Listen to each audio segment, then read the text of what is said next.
kusog na linog. 18 years old, 20 years old, 30 years old na kamo at kung kamo ha may building, dito pinakataas na building. Mag-ano man kamo?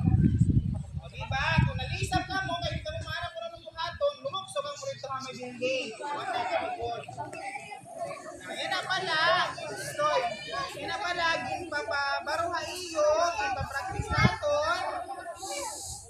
Nakigtabi. Nakigtabi luwat.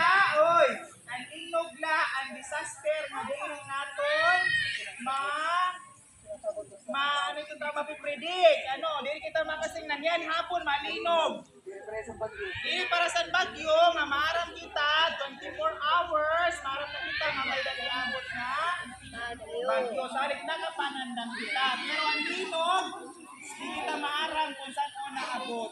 Naintindihan? So, while shaking, pamati, na-observe ko, nanggagawas dayon. Itong pag-bell, karagsig mo nito, nag-shake pa.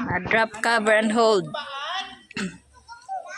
Ang surrounding sa pagpasok mo buhaton. Mag-duck. Lugar nga pwede ka mo makatago. Like example, ilarong halikuran or ilaruman lamisa or kung waray man nga ni mag-cover la kay bagay ang mga isa ni magkataktak dayon.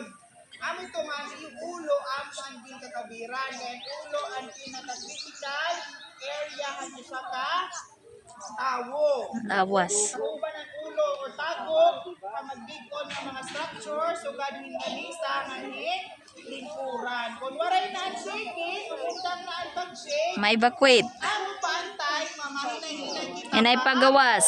Gawas. Kung ato kita building, magamit ba kita ng elevator? Ano natin gagamiton? Hagdan. Ha? Yan.